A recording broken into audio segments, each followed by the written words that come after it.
algunos temas de accesencia que van a ver la clase que viene y seguramente en otros casos se trabaja más en persona con los inversionatos bilaterales. Pero antes de que empecemos con esto, le quería que tenga alguna duda, algo respecto a reservas, porque quizás creo que Francisco ya como lo terminó, pero si hay algo que quedó pendiente, como claro, o el tema de interpretación de tratados, viene algún caso superficial, les digo un ejemplo respecto de la interpretación. ¿Era un caso, chicas, de interpretación? De interpretación había un caso que justo estaba trabajando hace relativamente poco. ¿Que él estaba trabajando? Sí. Ah, bueno, está bien, ok. ¿Y caso de la corte no le dice nada? Bueno, para el caso de la corte hay uno que está bueno, fíjense, se llama el caso de la Gran, ¿lo conocen? Es un caso del año 2001, es entre Alemania y Estados Unidos. Vieron que la última regla para la interpretación de los tratados tiene que ver con el tema de los textos que son auténticos. ¿Por qué sucede? Puede ser que haya, el artículo 33 lo que menciona es que puede haber un texto auténtico en más de un idioma. La autenticación puede hacer respecto de todos o de un idioma. Como decir, bueno, el texto auténtico va a ser la versión francesa o va a ser la versión inglesa o la que fuere. Pero muchas veces todos valen por igual. Pues ahí lo que el juego que va a traer ese artículo es qué pasa si todos tienen el mismo valor, con lo cual si hay alguna duda con el alcance, ¿sí? O sentido de alguno de los términos. Y lo que dice el artículo 33 es que ¿qué pasa? Son textos auténticos en su idioma y hay para nosotros una contradicción o para que hay algo que no cierra. ¿Qué van a hacer? ¿Va a ser la versión de otro? No. Lo que dice el artículo es que nos va a llevar a los artículos anteriores, ¿sí? Objetos, tratados, etc. ¿Sí? Y a partir de ahí ver cuál es el sentido que mejor nos da una solución, ¿sí?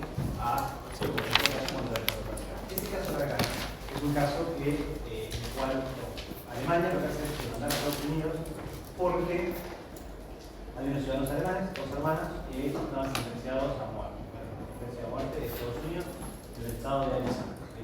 Entonces, Alemania lo que quiere es que se suspenda esa sentencia hasta tanto que pueda tener contacto con los ciudadanos, porque lo que decía es que se había violado la Convención de Viena sobre los consulares, ya que no le habían dado acceso a los funcionarios alemanes para poder acceder durante el proceso a tener un contacto con esas personas. Estados Unidos lo que dice es que no puede hacer nada porque es el gobernador de Arizona el que es responsable, con lo cual, como un estado federal, no puede suspender la sentencia. Con todo lo que eso implica, como ya conoce, el Estado federal no hace que la responsabilidad del Estado que es sujeto de derecho internacional. Arizona no es sujeto de derecho internacional, es sujeto de Estados Unidos. ¿Sí? Pero bueno, acá lo que nos interesa es que la Corte había dictado medidas provisionales. ¿Sí? Y estas medidas provisionales lo que implicaban era que se suspenda la aplicación de esa sentencia. Estados Unidos no lo cumple, ¿sí? No lo cumple como el Estado de Arizona, pero lo mismo, no lo cumple Estados Unidos. Entonces, a partir de allí, lo que se discute es el sentido o el alcance de las medidas provisionales dadas por la Corte. Porque el sentido, si alguien tiene el estatuto de la Corte,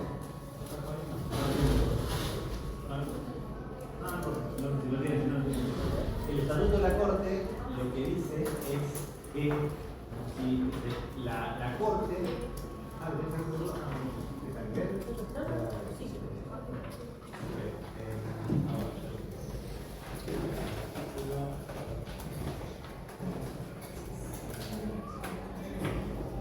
acá, el artículo 41 dice, bueno, esto está en español, no hace fe de nada.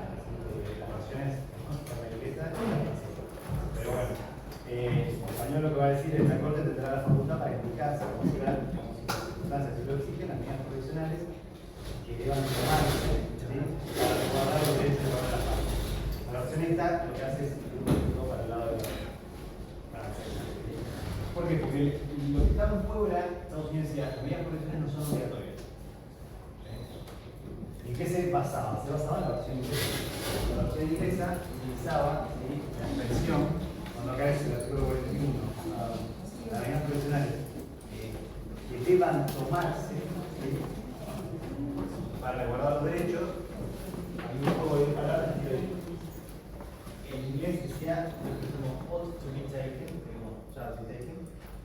que nos da una sensación de un poco menos de obligatoriedad que si usamos el verbo más. Mientras que la francesa no, era como utilizaba la traducción inicial, que decía utilizar el verbo de wa.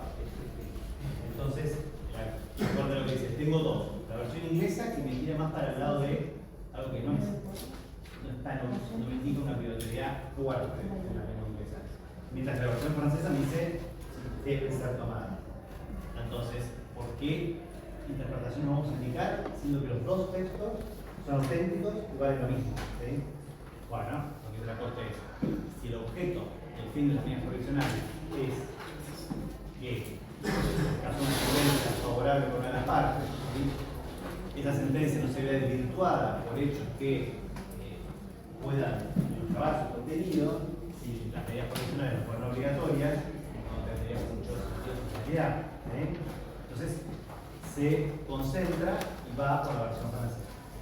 Es un caso típico, es muy famoso, en donde se analizan varias cuestiones, pero en los casos de interpretación, en este caso del artículo 33, da esta solución. Es interesante para que lo vean respecto de este punto porque, bueno, ponen en relieve cómo se soluciona la controversia en este sentido. En este caso no es obligatorio. Creo que está igual que ejemplo en el programa. Véanlo si quieren en cuanto a esto, pero lo dice mucho más. También está, creo que está resumido un poquito, lo mencionan en el libro cuando se habla de la interpretación. Bien. Veamos ahora el tema de las causales de nulidad de los tratados. ¿Y cuáles son las causales de nulidad de los tratados? ¿Cuáles son los motivos por los cuales un tratado puede anularse?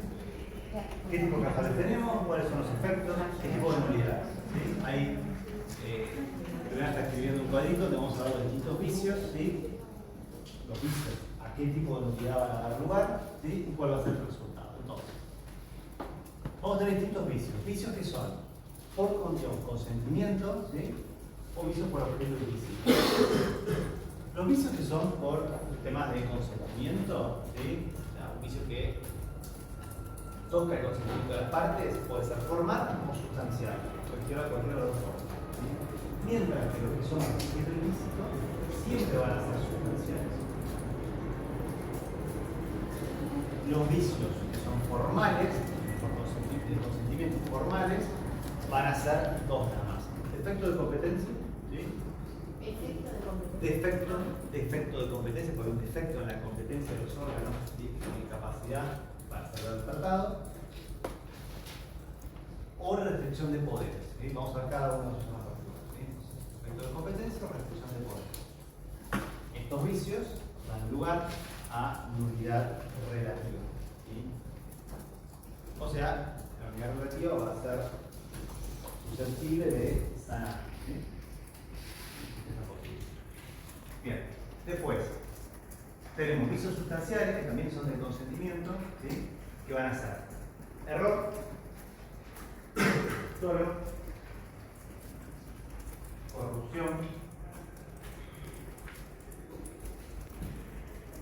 coacción, ¿sí? Puede ser en el representante, ¿sí? O en el Estado, y la corrupción, bueno, también. ¿Sí? Entonces, sustanciales, ¿sí? Vicios de consentimiento, tenemos error, dolo, corrupción, coacción, que puede ser coacción en el representante o coacción en el Estado mismo. ¿Sí? Y acá sí hay que dividir, porque no todos tienen el mismo efecto. Aquellos que son el dolo, el error, ¿sí? La corrupción, da lugar a nulidad relativa. Estas son susceptibles de subsanarse. Mientras que la coacción, como implica la utilización de utilidad de fuerza, no va a ser susceptible de sanarse. La coacción, tanto en el representante como en el Estado, no es susceptible de sanarse. Y por lo tanto va a dar lugar a ¿qué? A nulidad absoluta. ¿Sí? Por otro lado tenemos la nulidad, o sea, los vicios que se causan nulidad por objeto ilícito. Son vicios siempre sustanciales que tienen que ver con normas discórdias. ¿Sí? Vamos a encontrar la primera, que es cuando un tratado, ¿sí? Se encuentra en oposición o una norma discórdia existente. ¿Sí? Esto ya lo hemos visto cuando vimos la definición de la norma discórdia. En ese caso, tratado es un número de nulidad absoluta. El otro supuesto es cuando tenemos una norma discórdia sobreviniente. el artículo 64. Una norma ex post que aparece con posterioridad a la celebración del tratado, pero que también hace que ese tratado tenga oposición con esa norma imperativa, con lo cual el tratado también va a ser nulo de manera absoluta. De todas maneras, van a ver que cómo está incorporado, que igual se encuentra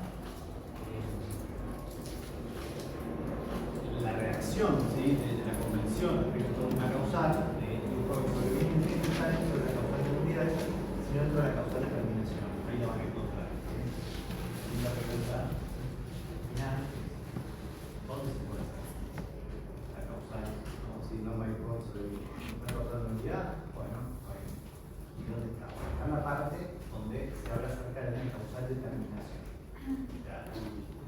Forma de redactar la convención, lo que está todo allí, pero la mayor parte de la doctrina considera que es una causal de unidad. Pero tengo que explicarlo, pero a veces lo comento como para que tengan idea que lo van a encontrar ahí. De todas maneras, el efecto que va a tener es el número de unidades. Y obviamente, el tratado termina a la hora de la causal de determinación, porque a partir de allí ya no va a poder seguir produciendo sus efectos. Profe, una consulta porque no se escuchó acá. ¿Dónde se encuentra? La norma que juego de sobreviviente está en el artículo 64. Es la norma, el artículo que trata acerca de todo lo que tiene que ver con mecanismo del tratado. Sí. Si es solo un apartado del tratado, se cae el tratado de Leo. Cuando es una norma ius cogens, está en contra, raro si no es sería raro. En principio, sí, estaría todo el tratado. ¿Sí? Es algo que pudiera demostrar, ¿sí?, que digamos, si es divisible, pasa que la divisibilidad solamente procede esa opción para mayoría relativa, no para mayoría absoluta. Con lo cual, diría que en principio, mayoría absoluta es una norma que es, digamos, contraria a una norma imperativa, va a ser mayoría absoluta. ¿Sí? Porque la regla va a ser que la posibilidad de subsanar va a estar dada en la nulidad relativa, por la gravedad que tiene. O sea, el vicio, ese es el tema. Bien. ¿Vamos acá? Bueno. Entonces tenemos dos tipos de nulidades, ¿sí? Dos tipos de nulidades que van a depender del vicio, ¿no?, que adolezca el tratado. ¿Sí? Bien. La nulidad absoluta son para casos más bien graves, ¿sí? Son ilícitos o vicios de procedimiento que son más graves, ¿sí? Afectan el orden público, que no son susceptibles de, como yo decía, de divisibilidad ni de confirmación posterior. No es que el Estado, bueno, yo confirmo este vicio que hubo, pero igual quiero que el tratado tenga vigencia, quiero que se me aplique. No. La nulidad absoluta no permite divisibilidad, no permite confirmación posterior, no permite subsanación. ¿Sí? Y el nulo ab inicio, ¿sí? A partir del momento de la celebración se considera que es nulo. Puede ser invocada la nulidad absoluta por estados afectados o por otro estado, que es la parte del tratado. Por otro lado, ¿qué pasa con la nulidad relativa? La nulidad relativa solamente es invocable por el afectado. No es que un estado, cualquier estado puede invocar la nulidad relativa. Solamente la van a invocar el estado que fue afectado por esa nulidad. Ahora vamos a ver cómo procede cada caso.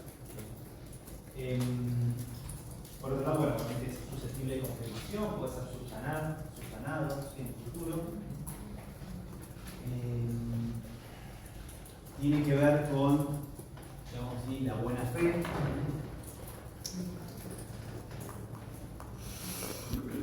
Y la cuestión de la subsanación va a depender del caso puntual, ¿sí? Pero en principio puede darse por un lado un consentimiento expreso o tácito. Vamos a ver un caso. Podrían probar dentro del caso. ¿Sí? Es lo que se conoce como adyacencia, en este caso dentro de la creencia. O sea, no es que yo tengo que confirmar la confirmación del vicio para poder subsanar la nulidad, tengo que siempre expresa una instalación de consentimiento de persona, no puede estar por la adyacencia. Mis actos pueden dar cuenta, ¿sí? Mi práctica, mi actitud frente a ese vicio que yo porque quiero subsanar, ¿no? Para quedar de la cuestión puntual. ¿Sí? Mientras que la cuestión que tiene que ver con los vicios de nulidad absoluta, la nulidad absoluta no permite nada de esto, ¿sí? Es totalmente contrario a esta situación. ¿Cuáles son los efectos que va a tener la nulidad? ¿Sí? La nulidad tiene sea, un efecto, como yo les diría, les había dicho, o sea, el momento de la celebración, como que volvemos para atrás, ¿sí? Y un efecto retroactivo. Considerar que el mundo va al inicio. Y las partes van a tener la obligación de volver al status quo antes. ¿Cómo estaba la situación previo a la celebración del tratado? En la medida de lo posible. O sea, la situación anterior creada por el tratado. Si hay actos que se ejecutaron, porque puede ser que haya actos que se ejecutaron durante la vigencia del tratado, antes de que se declarara la nulidad, ¿qué va a pasar con esos actos? ¿Qué va a pasar? ¿Cómo? Va a depender de la nulidad, eso que tenemos presente. Una es más grave y otra menos grave. Entonces, la realidad es que cuando se trata de nulidad relativa, siempre que haya buena fe, los actos pueden quedar firmes. Porque vamos a ver que son menos graves. Un error. Desde el momento que no haya buena fe, no lo va a ver en el caso, por ejemplo, del dolo, de la corrupción. Pero en el caso de un error, defecto de competencia, posesión de poderes, digamos, los actos que tuvieron vigencia, se celebraron a partir de el tratado, van a permanecer vigentes, tanto y cuando no produzcan perjuicio a las partes. Mientras que es como que la buena fe justifica la situación, el buen actuar de las partes. Ahora, la realidad absoluta no. En principio, dejan de tener efecto, ¿sí? Salvo, se la convención, aquellos actos que pudieran mantenerse porque no están directamente relacionados con, por ejemplo, el contenido de esta nueva norma operativa, la nueva norma de la norma que ya existe o de la norma operativa sobreviviente. Sería medio raro que pueda suceder, pero si las partes pueden probar que esos actos no se relacionan con eso, podrían llegar a tener mantenerse. Si no, en principio la regla es. Ahora, en relación a lo que tiene que ver con la divisibilidad del tratado, cuando hablamos de unidad relativa, acá lo que se refiere es a que, si es como vos mencionabas al final, el compañero de todo, lo que pasa es que es una sola norma. Hablamos de una unidad relativa, es una sola norma, la que en realidad adolece este efecto, este vicio. Siempre que el tratado sea divisible, yo puedo declarar la nulidad solo de esa norma y no otro tratado. En caso de unidad relativa, se aplica la regla de la divisibilidad del tratado, siempre que el tratado lo permita, que no tenga que aplicarse en todo. Y va a depender del caso. Bien. ¿Y qué pasa con las partes, en relación a las partes? Bueno, acá vamos a ver que va a depender bastante del tipo de tratado. Si es un tratado, por ejemplo, bilateral, ¿qué les parece? Es una nulidad absoluta. El tratado termina, la nulidad absoluta termina para todos. En el caso de una unidad relativa, como es, digamos, bilateral, solamente va a afectar a las partes, ¿sí? El tratado puede ser terminado, la nulidad prosperará. En el caso de que sea multilateral, no. ¿Sí? O sea, solamente hablamos siempre que es el estado afectado que va a llegar a la nulidad. Entonces, respecto a los demás estados, a los cuales no les afectó esa nulidad, no van a verse afectados por los efectos del tratado, van a poder mantenerse vigente y va a continuar. El tratado multilateral y la unidad relativa lo que hace es que solamente sea el estado afectado el que puede invocar. ¿Vamos más o menos? ¿Sí? ¿Con esto? ¿Ya hay alguna duda? Para hacerlo opinando. Bueno, sí. ¿Podría repetir lo de ¿La unidad relativa? sí, pero la de si es una sola norma? Si supongamos un tratado con muchas normas, muchos artículos, uno solo es el que está afectado por este vicio, el modo de error. Bueno, si el tratado es divisible, o sea, que yo saco, o sea, el tratado puede mantenerse en el tipo de aplicación igual, sin ninguna parte que ha afectado en su punto celular, puede abusar del derecho del tratado, yo puedo excluir ese artículo y el resto por su parte.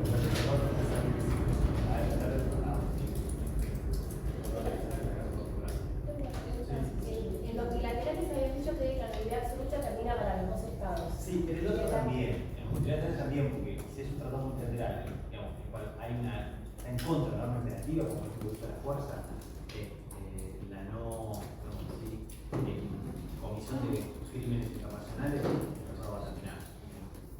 Esa es la realidad. Un tratado ejemplo, que admite, no sé,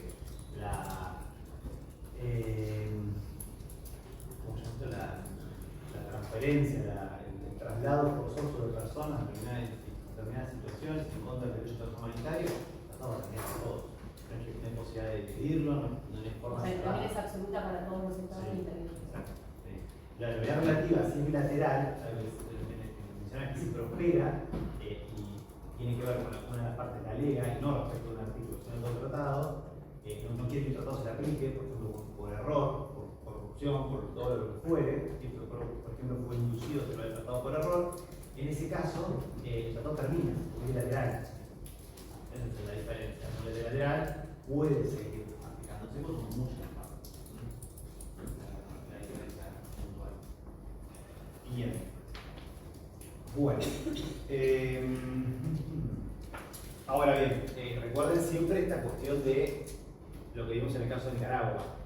El hecho de que un tratado se declare nulo y deje de aplicarse, que se termine, suspenda, lo que fuere, eso no va a hacer que es independiente de la Convención de obligaciones impuestas por derecho internacional. Que existan normas de derecho constitucional con el mismo contenido que se están aplicando. Es otra fuente que corre paralelamente. Que dejen claro, la Convención, ya lo sabes, pero es importante tenerlo en cuenta. ¿Sí? Un tratado puede terminar sin contenido, pero puede ser que haya una norma constitucionaria al mismo alcance que se aplica. Como cuando yo, por ejemplo, me retiro de un tratado. Bueno, eso no va a ser, para entender el contexto, de tener que tratar el tratado. Pero en principio eso no hace que el contenido se aplicase y que el trasplante que lo obligue. Por ejemplo, la no comisión de crímenes internacionales, ¿sí? No es que porque yo no sea parte de una convención, no sea parte del Estatuto de Roma, no se me va a aplicar. Es una norma constitucional, una norma imperativa del código. ¿Sí? Por más que yo denuncie el Estatuto de Roma, si yo era parte del Estatuto de Roma, se me olvidaba igual.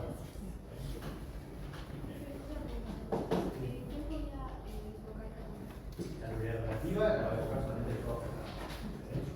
Dado que ha sucedido el servicio constitucional. Ahora vamos a ver cada uno de los casos. En el caso de realidad absoluta, pues el Estado se lo puede invocar.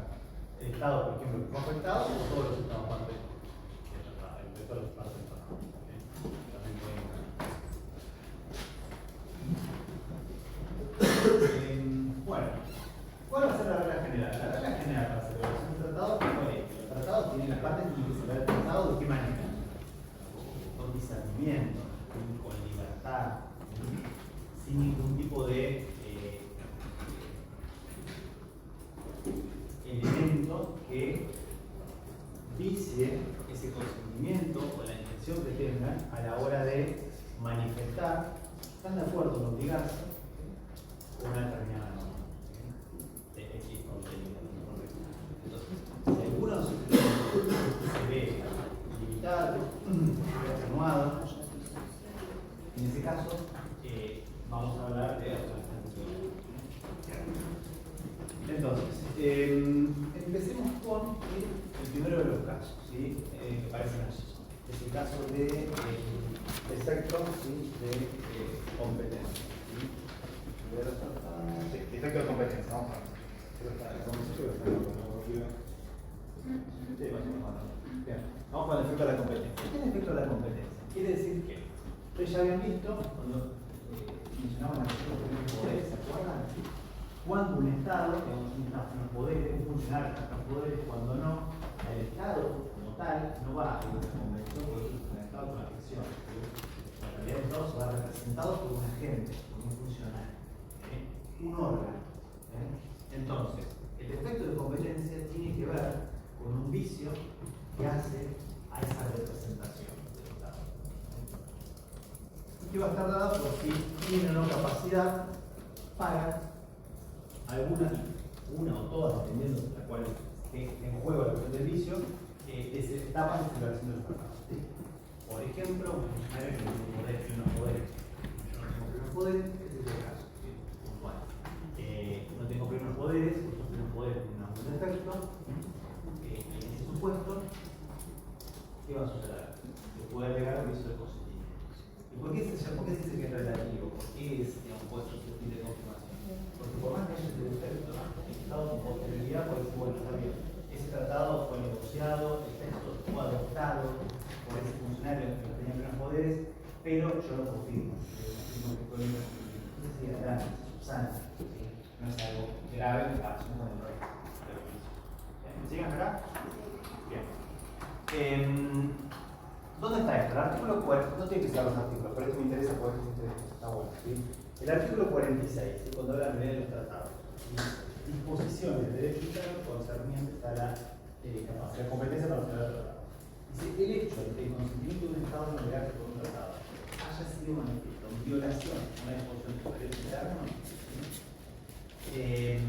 no puede ser alegado por ese Estado, como dice el consentimiento, a menos esa violación afecta una norma de importancia fundamental de su derecho. Y esta es la cuestión, el artículo que lo llevaba ¿sí? al tema de que prima el derecho internacional siempre y nunca se puede alegar una norma de derecho interno, salvo en este caso. Acá lo que quiero como que vean es que yo nunca voy a poner una norma de derecho internacional para incumplir una norma de derecho interno para incumplir una norma de derecho internacional. Sí voy a poder alegar una norma de derecho interno en este caso. Cuando se va a tratar de la nulidad del tratado, efecto de competencia. ¿Sí? En este caso. ¿Por qué? Porque lo que va a pasar es lo siguiente. Por ejemplo, si el funcionario tenía capacidad para firmar el tratado, para negociarlo, adoptarlo, y eso viola, por ejemplo, la Constitución, entonces yo ahí puedo alegar una norma de derecho interno para imponer o tratar de que se produzca esta nulidad relativa. ¿Sí? Pero no es que estoy alegando una norma de derecho interno para incumplir una norma de derecho internacional. No, está dentro del marco de lo que es la nulidad de los tratados. ¿Sí? ¿Por qué artículo? Es el artículo 26. Y después aparte especifica, dice que es una norma de derecho, que es una norma fundamental, que es una violación manifiesta, porque dice, se tiene que tratar de una violación manifiesta de una norma fundamental. Y dice, la violación va a ser manifiesta ¿sí? Si resulta objetivamente evidente para cualquier Estado que actúe de buena fe. En ese caso, si faltan los plenos poderes, cualquier Estado que actúe de buena fe es consciente de que es raro, igual que podría llegar a darse, pero bueno, podría llegar a darse, no hacer muchas cosas, pero es raro que un funcionario ingrese en la corporación internacional, no se tenga los poderes, que llegue a ingresar, sería algo importante, bueno, podría pasar. A mí no me queda claro en este caso quién podría haberse afectado. Porque el Estado. Supongamos que hay un funcionario, una persona, que lo que hace es estar en la primera etapa de selección del tratado, bueno, la firma el tratado. Y no tenía los plenos poderes, que no necesita esos poderes, salvo que sea usado un funcionario que no necesita los poderes. Bueno, bastante eso se caso, necesita plenos poderes. Y lo que hace es iniciar con las capacitación de los tratados, el Estado va a ser obligado por un tratado, porque no necesita una jurisdicción, Pero si tenía buena fe y después quiere ratificarlo. lo puede hacer, lo puede hacer por su unidad relativa. Pero ¿para qué invocaría la unidad relativa si lo va a ratificar? Porque quizás realmente el Estado no tenía interés en el Estado, el funcionario de una persona lo que hace es tratar de obligar al Estado en su procedimiento de relación de tratado. No tenía plenos poderes. Bueno, el Estado que igual en su nombre adoptaron un tratado que firmaron, puede decir yo no tengo interés en me fueron obligados. Entonces lo que hago es invocar la unidad relativa, es decir, faltamos plenos poderes, estamos dentro del artículo 26 sobre la competencia, ¿sí? Eso sí yo no quiero. Si quiero, lo que hago es, bueno, ¿cómo puedo subsanar los jurídicos? Manifestación expresa o tácita. Nadie se va a enterar. No puedo hacer nada, puedo directamente llamar a silencio y lo que hago es seguir con las etapas y, por ejemplo, ratifico. Ya ahí no puedo después ir para atrás y decir, no, es nulidad relativa. No, yo ya confirmé ¿sí? esa nulidad, ese vicio que había en el principio. ¿Está claro? ¿Bien? Ese sería el caso de efecto de competencia. ¿Sí? Bueno, restricción de poderes. ¿Cuál es la restricción de poderes? Este más. La restricción de poderes dice lo siguiente. Si los poderes no pueden asemejarse para aceptar el consentimiento de un Estado no legal, ya, pleno poder. Tienen, sí, algún tipo de restricción. Y hay una inobservancia respecto a esa restricción, o sea, no se tiene en cuenta.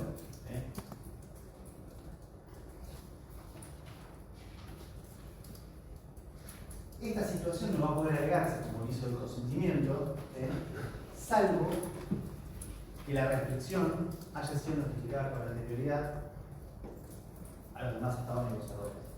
Supongamos, yo tengo el primer poder.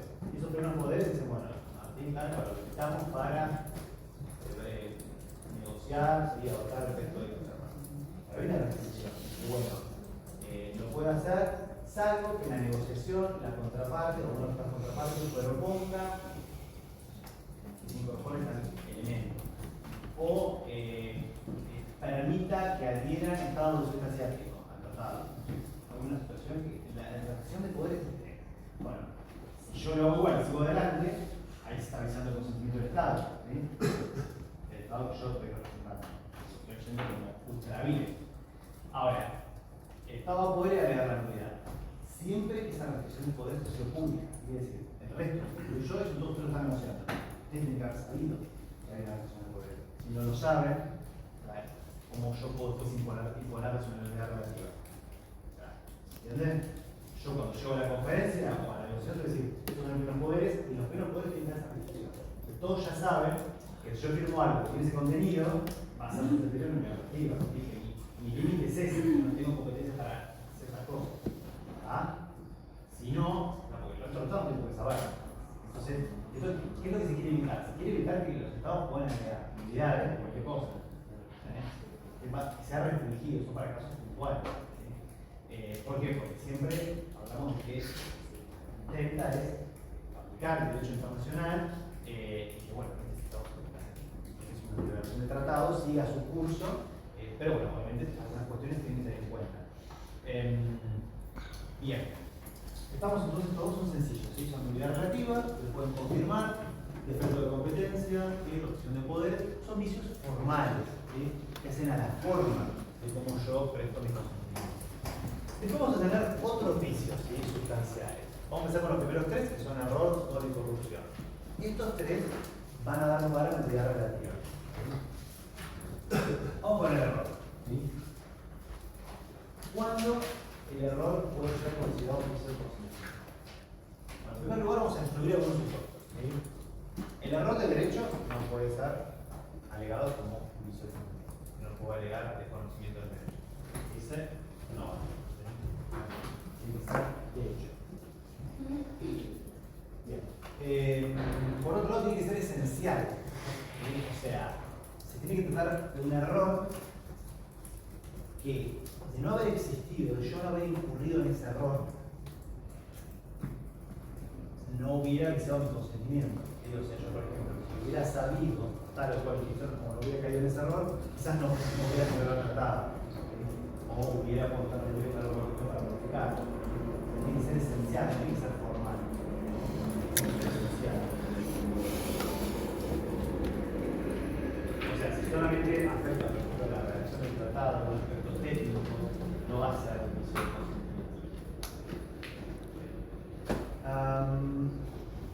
¿Qué otro punto importante respecto del error? ¿Sí? El error, ¿sí? También puede ser confirmado. O sea, yo puedo confirmar el error con complejidad. ¿De qué manera lo puedo hacer? Bueno, lo puedo hacer desde el punto de vista como expresa, ¿sí? O táctica. Aquí se hace. Vamos a ver el caso ahora, ¿sí? ¿Me parece? Ya que justo tiene que ver con el error. Vamos a ver qué es el terreno. Vamos a ver el caso, ¿sí? Respecto al error, que este caso el título de preavigiado.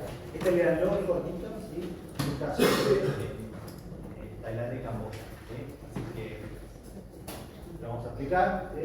Porque hay alguna duda, un poquito más, pero justo tiene que ver con el error, así que aprovechamos para no agarrarnos del tema y después seguimos con el resto de los tipos de ilusiones para hablar un poco sobre esto.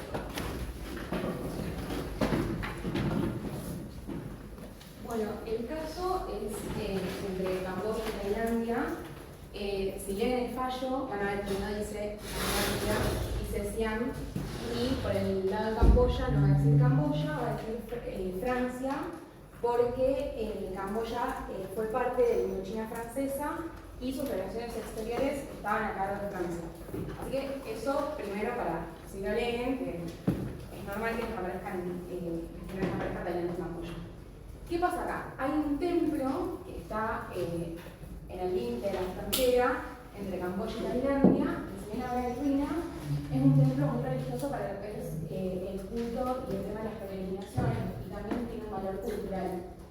¿Qué pasa? Es que no está bien definida esta frontera, y también el templo se encuentra en un escarpe, o sea, está el templo y cae la montaña. Entonces es una zona difícil de delimitar. Lo que pasa acá, se crea una comisión mixta de delimitación de fronteras, en donde se empiezan a hacer estos mapas. Hay dos comisiones, una en 1904 y otra se crea en 1907. Bueno, en la primera, el templo tendría que haber sido delimitado. Lo que pasa con esta comisión, o sea, la anomalía que hay es que en un momento dejó de sesionar. Se hicieron los estudios, fueron al terreno del templo y todo, pero nunca se juntaron para decir, ok, publicamos este mapa está bien ni nada. En 1907 hay un par de tratados entre Camboya y Tailandia, en ese tiempo Occidente y Francia, en donde Francia le da territorio a Camboya. Después empieza esta segunda comisión de delimitación, en donde quienes formaban parte eran los franceses y los siameses. Y ahí sí, lo que van a hacer es el territorio que se trata de delimitar, y estos nuevos territorios que adquirió Camboya lo van a delimitar. En un momento, Tailandia le pide a Francia que, como no tenía recursos económicos para terminar de hacer estos mapas, se los podían terminar ellos. Se designan 4 topógrafos franceses, se terminan de hacer y se publican. Bueno, se publican, fueron 11 mapas en total, y el templo finalmente se ubica en Camboya. O sea, le pertenecía a Francia desde ese momento.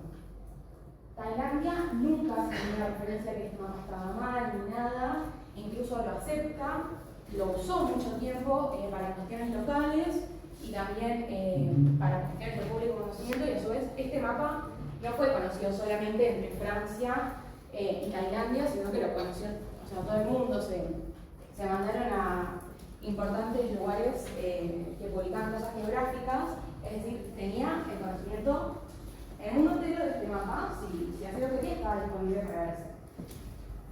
Hasta que empieza el problema, porque en 1958 hay una negociación en Bangkok entre Tailandia y ya Camboya, en donde Tailandia dice: no, el mapa está mal, a mí me corresponde el templo o sea, tendría que estar de mi parte. Y ahí Tailandia empieza a dar una serie de argumentos que la corte muchos no los toma, y uno de los argumentos es justamente que había un error en el mapa, que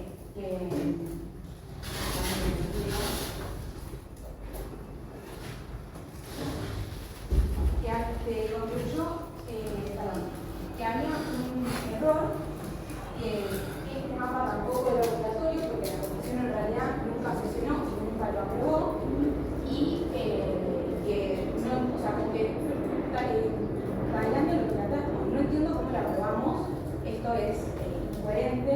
Incluso después dice como se tendría que haber usado la división, otra división, no la división de agua, que, o sea, se usó una división en el sentido que cae el agua, es como se hizo la línea.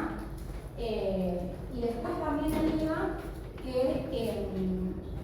en realidad quienes vieron estos mapas, o los tailandeses que vieron el mapa, en realidad no estaban capacitados para aprobarlo, que eran subalternos, entonces que ellos no tenían tampoco las facultades para aprobar esos mapas.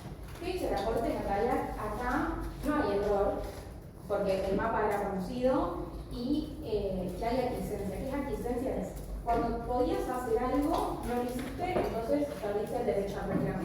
Que es básicamente lo que hizo Tailandia.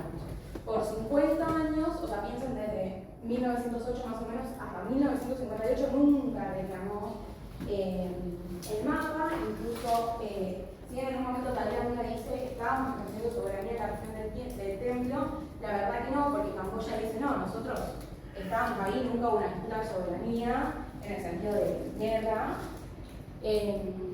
levantamiento armado. Entonces nada, hay anteciencia que es básicamente esto. Como no hiciste nada, no reclamaste ni no dijiste el templo es mío, está bajo mi soberanía, se entiende que hay una aceptación tácita y a su vez también la Corte lo que dice que para estos casos no es necesario que Tailandia haya dicho acepto el mapa. No lo aceptaste, no dijiste nada, no hiciste nada, bueno, se entiende que hubo una aceptación tácita, o sea, no necesita que haya mandado una carta diciendo no, esto está bien, no. Si cuando te llegó el mapa no hiciste nada, lo empezaste a publicar, lo empezaste a usar para cosas militares y todo, no tiene sentido que ahora lo reclames cuando por 50 años no hiciste nada.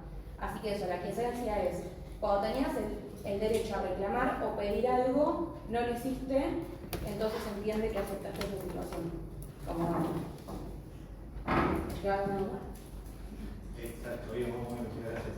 De hecho, en ese caso van a ver, se leen, hay un momento en el cual el rey de Tailandia va hasta el templo, nuestro querido secretario, y lo que hace es la región, saluda al representante en ese momento, por el bien de ser Lucía, estamos dentro de lo que es la Indochina francesa, ¿sí? El periodo colonial, ¿sí? La Indochina francesa tiene varios espacios ahí, ¿sí? Vietnam, Laos, Camboya. Y entonces saluda al gobernador. El gobernador se presenta como la cabeza de ese estado, esa colonia francesa, y lo saluda y el rey no dice nada, ¿no? Una protesta, ¿qué hace acá? No, o sea, traducimos gobernador francés por Camboya, porque es lo mismo, ¿sí? Porque en realidad en ese momento era Francia que estaba allí ejerciendo soberanía sobre el caso. Bien, entonces ahí es importante para tener en cuenta la cuestión de la quiesencia, ¿sí? Porque yo necesito protestar para no confirmar con mi silencio una situación de hecho. Entonces, en ese caso, ¿qué fue lo que hizo Tailandia? ¿Había un viso de consentimiento? Sí, había un viso de consentimiento, un error. Que para él era esencial, porque lo que dice es, si ven, es verdad que el efecto tiene que ver con el trazado de límite, para él era esencial porque no hubiera dado el consentimiento para que se celebre ese tratado de límite.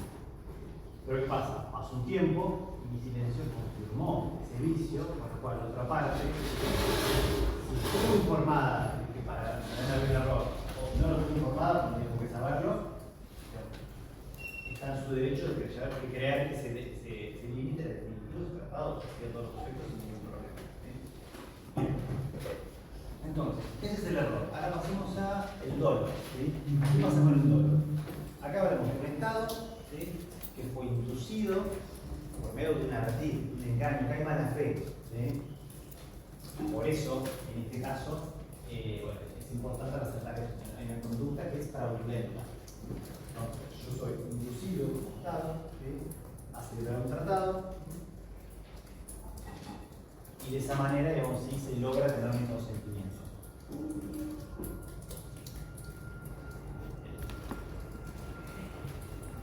Yo puedo alegar, ¿sí? Que con un engaño, a partir de allí, sea mi consentimiento. Es raro, el derecho internacional que se va a generar un dolo.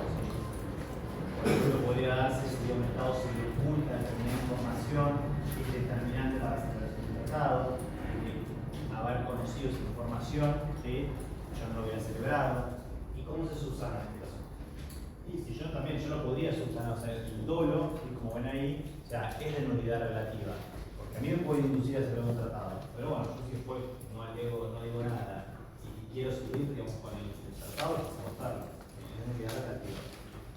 Nada me impide, porque con un error en público, el tema es ese. La nulidad, digamos, absoluta, tiene que ver con cuestiones de orden público internacional. Entonces, por eso es que no se puede subsanar. Pero en el caso de que hagas una queja formal, ya no se puede subsanar, porque ya el Estado se dijo que. En realidad, el que tiene interés va a ser el Estado que lo alega. Entonces, yo ya alego que hay un vicio de consentimiento y quiero, digamos, sí, que se anule la cláusula, un tratado así. No, ya está. Ahora, puedo desistir, vamos a ver de qué manera se hace, pero puedo desistir, pero podría desistir sin nada. No hay problema. Pero me da la intención del Estado de llegar hasta que se logre la realidad. Bien, después tenemos el caso de corrupción. Corrupción, cuando se palabra no hay mucho, es corrupción, representante, ¿sí? De un Estado. ¿Cómo se hace la proporción? A partir del hecho de que el representante del Estado tiene ciertos favores, ¿sí? Ciertas ventajas económicas, y a partir de allí, digamos, lo que hace es manifestar el consentimiento de un Estado, pero bajo esta característica, ¿sí? Yo lo hago porque recibí del otro Estado algún beneficio, ¿sí? Es lo que me indujo a dar el consentimiento para que el Estado sea obligado. También es relativo, el Estado puede no importarme, puede decir, bueno, yo quiero ser parte del Estado, quiero mantener mi consentimiento aquí. Es subsanable. En definitiva, a la línea del Estado, naturalmente, no al resto de la comunidad internacional. Bien. Luego tenemos dos causales ¿sí? Que son de orden público, ya, y acá sí son de nulidad absoluta, que es la coacción. Coacción en el representante o coacción en el funcionario, en el agente que va a dar el consentimiento. Digamos que se amenaza un Estado, se ataca un Estado para que acceda a un tratado, o al representante. Al representante puede ser a él o a su familia. La amenaza sobre la fuerza. Entonces acá sí estamos dentro de lo que es el orden público internacional, con lo cual es nulidad absoluta. Está un tratado celebrado bajo esa forma, no tiene validez. Es un tratado de interés, no es que yo pueda confirmar. No. Algunos tratados que la mencioné en el libro de este tipo de supuestos son algunos que se celebran durante la Segunda Guerra Mundial y un poquito después, por ejemplo, donde Alemania obligaba a los estados a celebrar cada cual tratado, es el ejemplo típico de coacción. Los tratados no tienen, ¿sí? Son nulos de nulidad absoluta. Se puede alegar tanto el Estado afectado como otro Estado. Sí. Está ahí, coacción, trabajo de coacción. Coacción del representante o coacción en el Estado. ¿Se acuerda? Como creencia. No, pero coacción del Estado, coacción del representante, no sé, yo por ejemplo, que tengo los primeros poderes, y a mí en realidad, digamos, tiene amenazada a mi familia o ejerce violencia contra mí, para que uso la fuerza para que yo vaya, claro, personalmente de la persona. El Estado es el Estado mismo, uso la fuerza, ataca al Estado. Esa es la diferencia. Por eso siempre hablamos de coacción que puede dar en todo caso, en el representante o en el Estado. Bien. Y después nos quedaría los visos sustanciales, que tampoco tiene mucha complejidad, norma y jóvenes existentes, norma y jóvenes sobre vida. La norma y jóvenes sobre vida existente, la que ustedes ya conocen, la definición, el artículo 53, en donde la define, ¿dónde define la convención la norma y jóvenes? Cuando habla de nulidad. Ahí dice, tratados que están en oposición con una norma imperativa de derecho internacional. Eso va a ser nulo. Y después lo que hace es definir, que es una norma, que se llama Francisco, una norma imperativa y joven. Y después tenemos el viso sustancial, norma y joven sobreviniente, y cuando el tratado está bien, no hay ningún problema, pero después surge la comunidad internacional, acuerda que existe una nueva norma de orden público que tiene tal cual contenido y es contrario al tratado.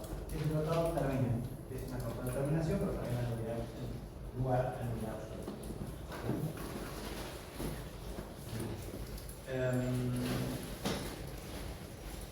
Ahora, un tema, esto creo que interesado, pero planteo una controversia.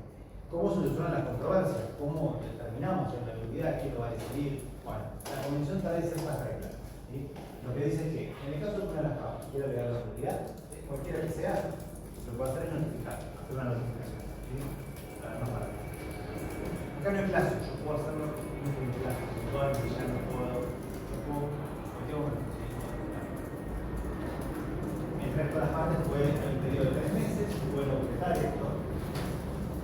Yo puedo quizás agregar una nulidad relativa al otro Estado, si el Estado tiene más una nulidad relativa, hubo confirmación, ¿sí? Cualquiera de las expresiones que viene. Entonces aprecian los hechos.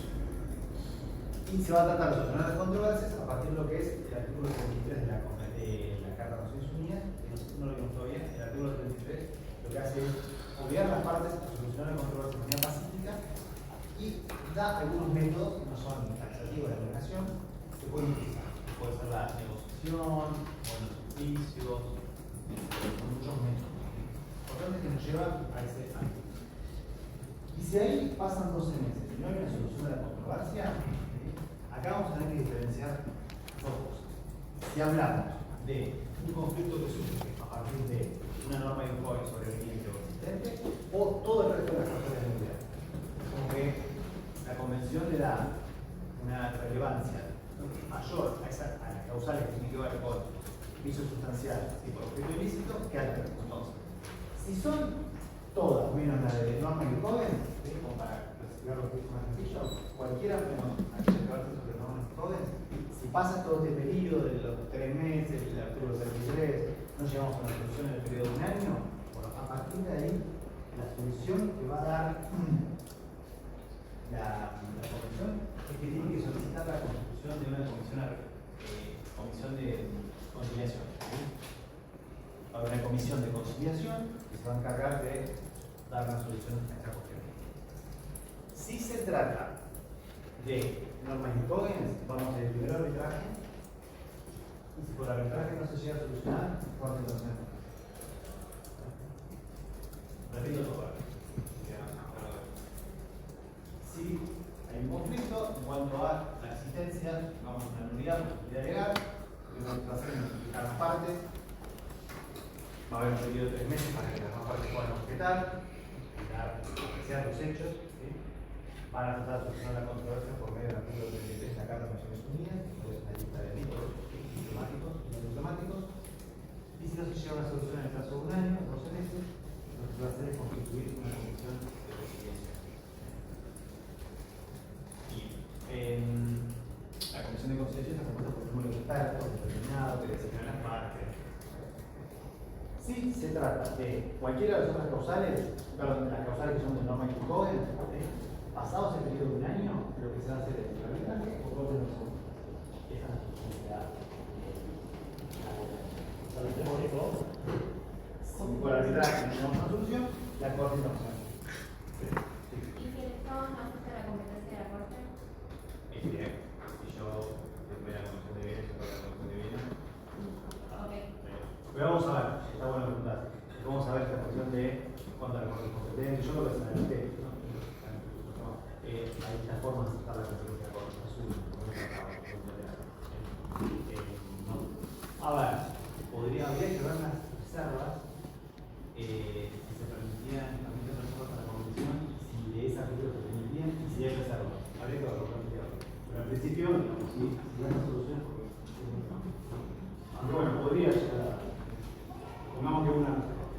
En el tratado por un tratado perfecto de la negociación de la corte, ¿sí? Bueno, pues está. Yo puedo dar una reserva y no quiero aceptar la competencia de la corte. No va a haber ese problema porque nadie acepta que la corte va a poder agregar una alternativa.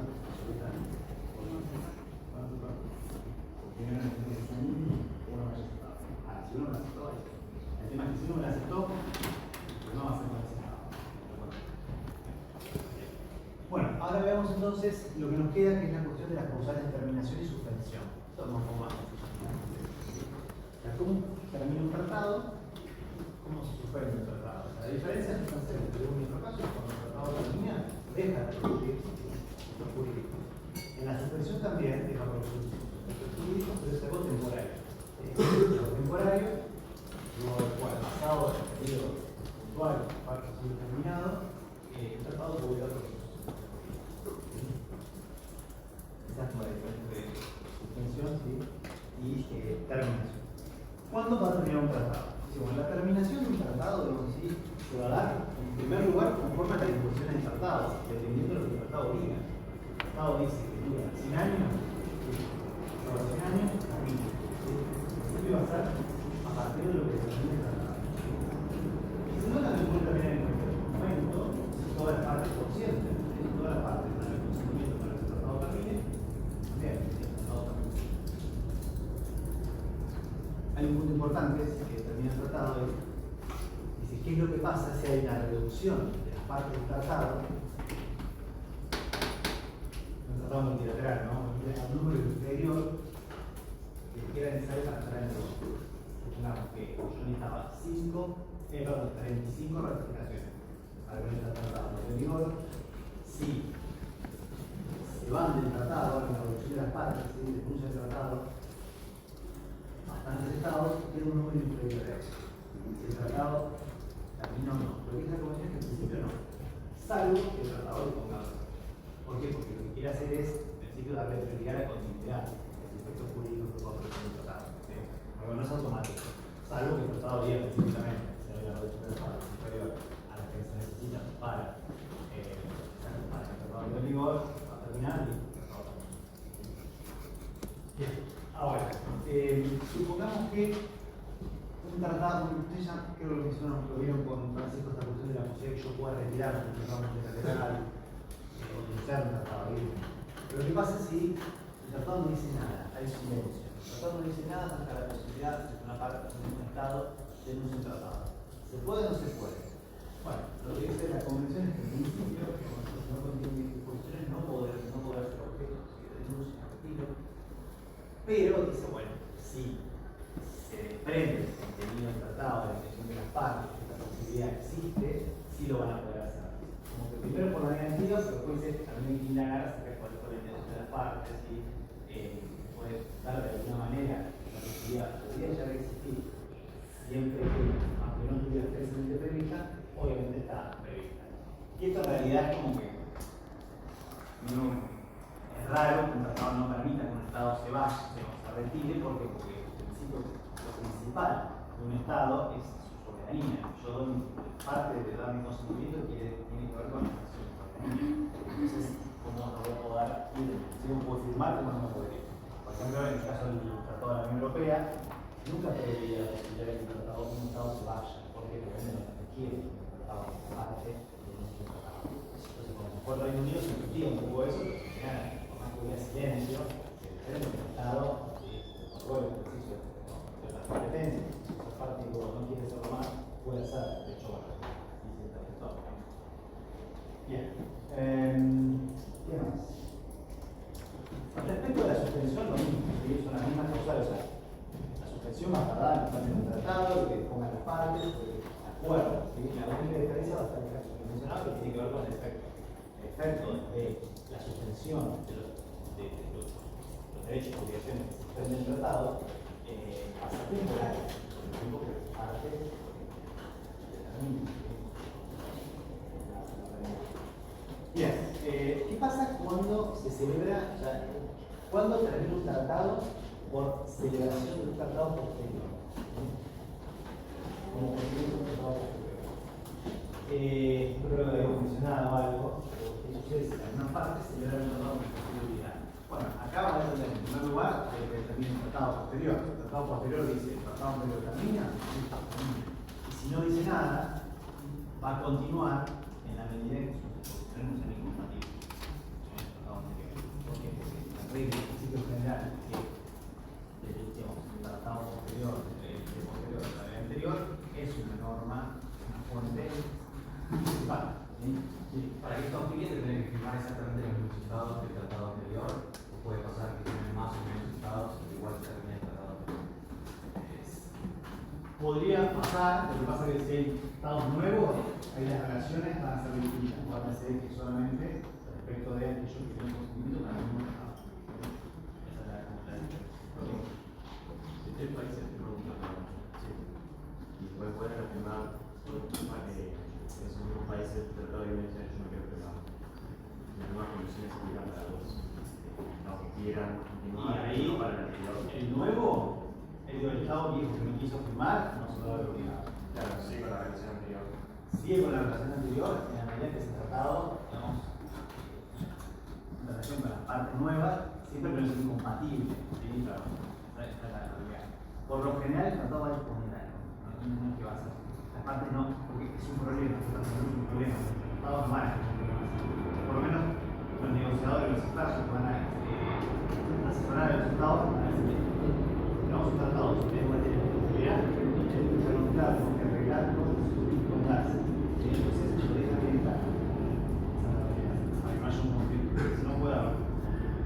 Lo van a aclarar. No lo aclaran, vamos a arreglar. Son costumbres. Bien. Después, lo que puede suceder también es que un tratado termine por una violación de alguna de sus disposiciones. ¿Sí? Por una violación grave. violación grave es una violación que lo que hace es encontrar los derechos tratados, es decir, que se desvirtúen los derechos, obligaciones que surgen de esos textos normativos de la Convención, ¿sí? Es una violación grave y puede darse por terminada. Después vamos a encontrar otros casos, ¿sí?, de terminación que podría darse, por ejemplo, por una imposibilidad, ¿sí?, subsiguiente incumplimiento. Supongamos que el tratado versa sobre el tratado de compraventa de actividad, ¿sí?, de leasing de alguna isla, esa isla desaparece. El tratado de incumplimiento por un caso de fuerza mayor, la isla está en el código, es decir, ya el tratado se ha terminado, no hay responsabilidad de nadie, es un fenómeno natural.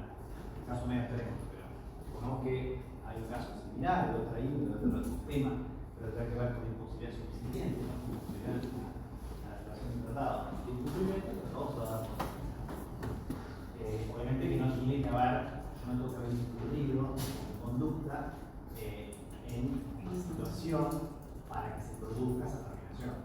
No va a ser, vayamos a ver lo que es el procedimiento nacional de los estados, ¿sí? Después, otra posibilidad es el cambio fundamental de circunstancias.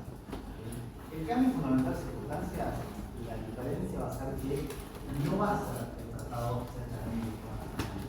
Para que esto suceda, tiene que haberse previsto por la parte. La parte tiene que haber previsto, un cambio fundamental de circunstancias provocaría la terminación del tratado. A menos que la convención, que el cambio sea tal, ¿sí?, que modifica radicalmente los derechos que tienen las partes. Pero si no, la regla es que no se puede, salvo que las partes no hayan previsto. Después,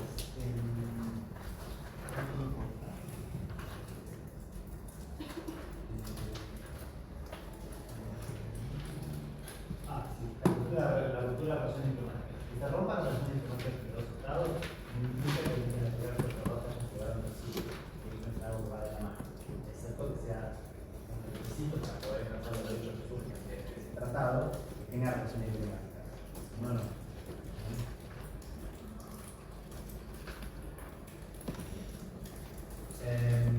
Después, otro tema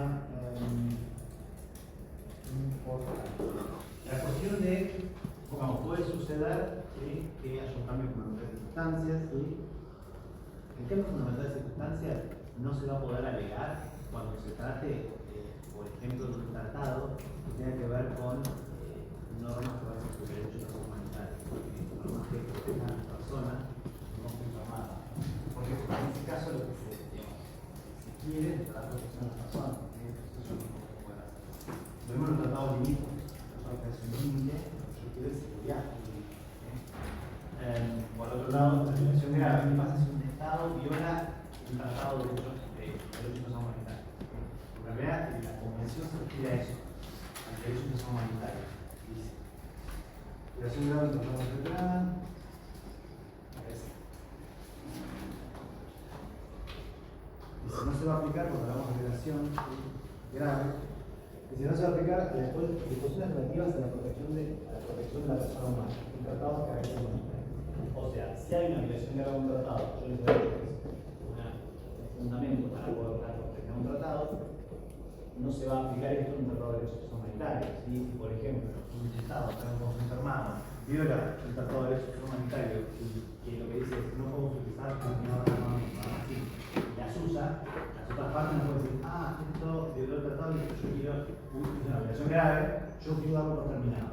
No, porque el objeto cuál es, que las personas que se encuentran así protegidas sigan siendo protegidas. O sea, que el tratado tiene una finalidad distinta, una explicación lógica. ¿Se refiere pura exclusivamente a derechos humanitarios? Sí, la convención. La doctrina la que entiende que yo puedo defender que tiene que ver con los tratados que versan sobre el derecho internacional de los derechos humanos. Un tratado que tiene que ver con, por ejemplo, la protección de personas con discapacidad o contra toda la forma de discriminación contra la mujer, discriminación racial, si un Estado viola ese tratado, eso significa que la violación grave no puede, no significa que los demás Estados pueden dar por terminado el tratado. Bajo esa justificación. O sea, en realidad a mí no me perjudica nada ese Estado de estamos ante una violación de derecho del tratado que las personas se tienen protegidas. Casos puntuales que algo de. Bueno, cuando estamos, ¿sí? La clase que viene vamos a seguir.